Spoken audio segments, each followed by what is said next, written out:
네, 지난 금요일 양대 지수는 나란히 상승하면서 마감을 했습니다. 코스피는 미국발 훈풍의 영향을 받았는데요. 미국의 고용지표 호재 소식이 있었고요. 다우지수가 연일 신고점을 경신하고 있습니다. 이 긍정적인 영향을 받은 것으로 평가가 되고요. 이 반면에 악재도 있었습니다. 대북 리스크에 대해서 좀 반응하는 모습이 있었는데요. 장 초반에는 2000선에서 이탈하는 모습을 보였지만 장중에는 2000선을 지지하다가 결국에는 2006선에 상승하면서 마감했습니다. 코스닥 시장 역시 하락하면서 시작을 했었는데요. 이내 등락하면서 상승하면서 543선에 마감했습니다. 그렇다면 유가증권 시장에서의 수급 흐름부터 살펴보도록 하겠습니다. 네, 지난 금요일에는 기관의 매수에 힘입어서 지수가 상승했습니다. 기관이 755억 원 매수하는 흐름이 포착이 됐고요. 개인이 721억 원, 외국인도 매도하는 흐름을 볼 수 있었습니다.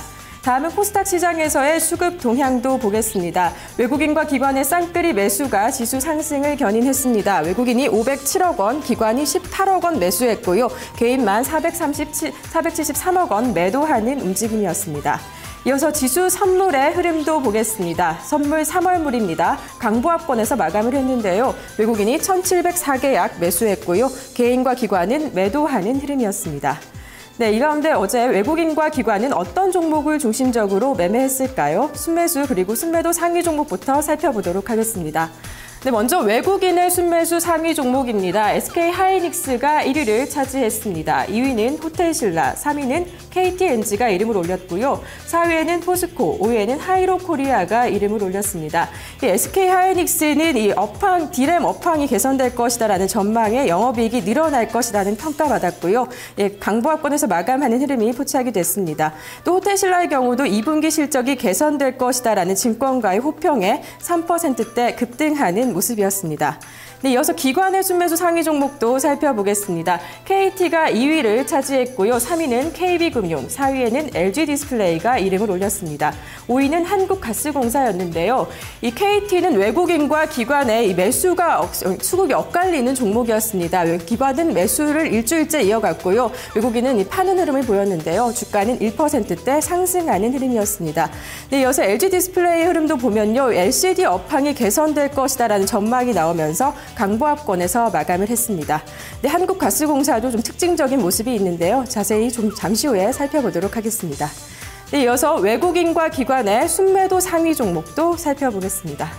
네, 순매도 상위 종목입니다. 외국인은 삼성전자를 가장 많이 팔았었습니다. 네, 삼성전자는 전차주가 대체로 약세를 보이는 흐름을 같이 탔는데요. 1%대 하락하면서 150만 원 선이 무너지는 모습이었습니다. 3위는 KB금융, 4위는 KT, 5위는 BS금융지주가 이름을 올렸는데요. 이 BS금융지주에 대해서는 증권가에서는 안정성이 큰 은행주라는 평가가 있었음에도 불구하고 주가는 하락하는 움직임이었습니다. 외국인의 차익 매물이 신현되면서 3거래일째 매도하는 흐름이 포착이 됐고요. 이어서 기관의 순매도 상위 종목도 이어서 보겠습니다. 현대차가 2위에 이름을 올렸습니다. 기아차도 4위에 포착이 됐는데요. 이 자동차주가 전반적으로 약세였습니다. 1%대 동시에 하락을 했는데요. 이 현대차에서는 호재도 있었습니다. 미국에서의 판매량이 800만 대를 돌파했다라는 긍정적인 지표가 있었음에도 불구하고 엔화 약세로 좀 부진한 모습이 보였고요. 이어서 3위는 KTNG가 차지했습니다. 또 5위는 대한항공이었는데요.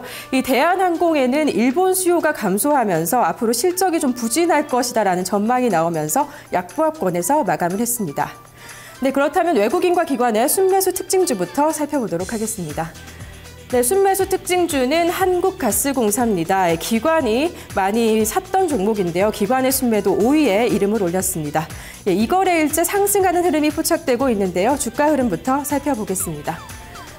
네, 한국가스공사입니다. 4.38% 오르면서 73,800원에 지난 금요일에 장을 마감했습니다.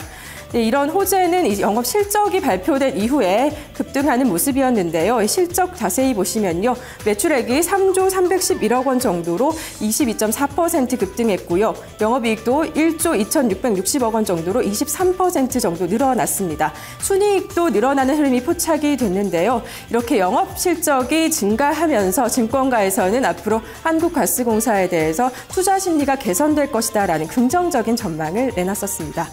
네, 이어서 외국인과 기관의 순매도 특징주도 살펴보겠습니다. 순매도 특징주는 KTNG입니다. KTNG 역시 기관이 많이 팔았던 종목인데요. 기관의 순매도 3위에 이름을 올린 종목이죠. 이거래일째 하락하는 움직임을 볼 수 있는데요. 먼저 주가 흐름부터 살펴보도록 하겠습니다.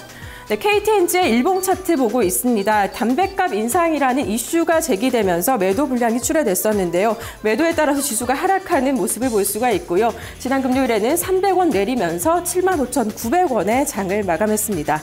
네, KTNG는 담배값 인상이라는 이슈가 제기된 다음에 소비자의 수요가 부진할 것이다라는 증권가의 전망이 나오면서 실적이 악화되는 것이 아니냐라는 평가가 나오고 있는데요. 네, 또 이 국세청에서 세무감사를 해서 악재로 좀 작용하기도 했습니다. 네, 증권가에서는 이 같은 KTNG의 담배값 인상에 대해서 앞으로 호재가 될지 악재가 될지는 조금 더 지켜봐야겠다는 평가를 내놨습니다. 지금까지 지난 금요일 마감한 국내 시장의 수급 흐름 살펴봤습니다.